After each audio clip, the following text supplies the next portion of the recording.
Russia will either be independent and sovereign, or it won't exist at all. And this is what I wanted to convey to our partners, hoping that they would listen and somehow adjust their attitude toward Russia, considering that, for example, since the 1990s, they had promised us not to expand NATO eastward. But at every turn, they lied, deceived, pretending that nothing of the sort had ever happened. I've been in the presidential press pool for 20 years. I've witnessed many of your trips. I remember the times when there were just non-stop business trips to European countries and Russia's constant desire to engage, to build relationships. At what point did we realize that these so-called partners of ours aren't really partners at all?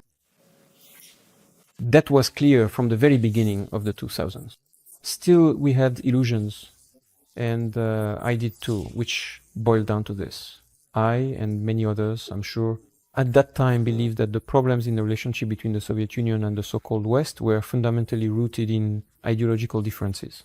On one side, there was the communist regime, which many considered to be a tyranny, and on the other, the democratic world led by the United States. And many believe, myself included, strange as it may seem, given that I worked for almost 20 years in Soviet intelligence, I also thought that the main contradiction was ideological in nature. But even after the Soviet Union ceased to exist and there was no longer any communist regime, the disregard for the state and strategic interests of the Russian Federation remained. It wasn't just disregard, everything was also tied to an obvious desire to gain certain geopolitical advantages.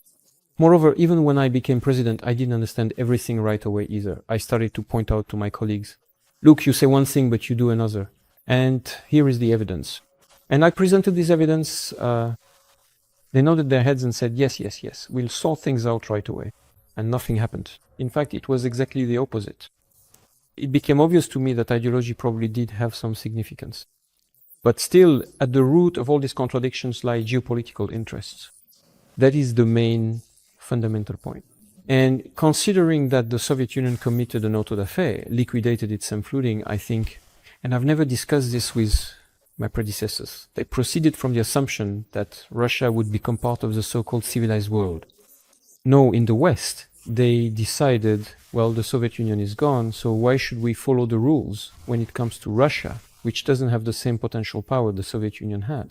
Well, now we'll just snip, carve out something for ourselves the way we want, and live by the rules we made up for ourselves, ignoring our interests. So gradually, I won't go into details now because we made a lot of proposals, both in the area of strategic offensive arms and missile defense. Everything was rejected. Well, it became quite clear that until we assert ourselves as an independent, truly sovereign power capable of defending our own future, no one will take us seriously. Those not so distant times when we tried to copy everything from the West in the 90s, many people practically worshipped the United States back then. Is it true that when you were working at the St. Petersburg mayor's office, a high-ranking American delegation arrived in St. Petersburg and one of the Americans either pushed or treated a Russian rather rudely on the airfield? And when you found out about this, you refused to receive that delegation at the St. Petersburg mayor's office. Did that really happen? What is that, to be honest? I don't really, yes, maybe, yes, I think I understand what you're talking about now. There was such an episode, honestly, it was insignificant. Some delegation did come to St. Petersburg, and one of the members of that delegation behaved very rudely toward a border guard. That's what happened. Yes, that's exactly right. I thought it was a customs officer, but it was a border guard, border guard. I consider that absolutely unacceptable, because when a person in uniform is performing their official duties, they represent the state, and treating them that way means showing disrespect to our state. And of course, we didn't refuse to receive that delegation. We worked with them as required, everything as stipulated by protocol. But I simply didn't interact with them, that's all. To make it seem like your friends here, well, that's really quite hypocritical behavior, to put it mildly. Well, yes, in a sense, it was risky because Russia itself set itself against those trends that were gaining momentum in the world at that time. By the way, I actually wrote that Munich speech of mine while flying on the plane.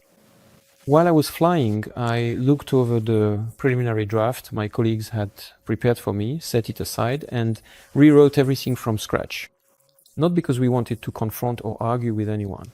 No, it's just that Russia is a country that simply can't live any other way. And I thought it was right and timely to articulate our concerns. Moreover, you can believe me, I saw that many other participants in international relations were having the same concerns. It's just that, given the global power of the United States itself, they kept quiet, held their tongues. But, I repeat, I wasn't saying this to argue with anyone or to set Russia in opposition to anyone. It's simply that we can't live any other way. Russia will either be independent and sovereign, or it won't exist at all. And this is what I wanted to convey to our partners, hoping that they would listen and somehow adjust their attitude toward Russia, considering that, for example, since the 1990s, they had promised us not to expand NATO eastward, but at every turn they lied, deceived, pretending that nothing of the sort had ever happened. Well, and the same thing happened with many other issues as well. That's why it seemed to me that it was time to finally tell our colleagues, we need to live in harmony, let's treat each other with respect, without imposing our will, without trying to suppress the will of others, and taking into account the interests of all participants in international relations. I don't know how effective it was, but as you can see, since it's often brought up, apparently it was timely after all. That's what I want to say. But unfortunately it was not heard. We made constant, let me emphasize, this constant attempt to build relationships so as not to end up in the situation we are in today, and to develop some common rules. And as soon as Ivan IV, Ivan the Terrible, said, no, we will remain orthodox, a legend immediately arose that he was a cruel tyrant, that he was completely insane, and so on. Although no one recalls in this context what Cromwell did, or what happened in England, or what happened in France, history, Western history in particular, tends to keep silent about this. In any case, it doesn't pass such judgments, like calling it savagery or a lack of civilization. But even back then, they were already trying to subjugate Russia. In some former colonial empires, like Britain and France, they consider us responsible for the collapse of their colonial empires. And this historical memory, this historical negativity still persists to this day. I see it, strange as it may seem. Sometimes I even find it amusing to watch. But I notice it in the little things. I'm not making this up, I really see it. But the point is that even the United States of America after World War II, together with the Soviet Union, by the way, worked to a certain extent towards the dismantling of these empires. They worked to help the colonies gain their independence and sovereignty.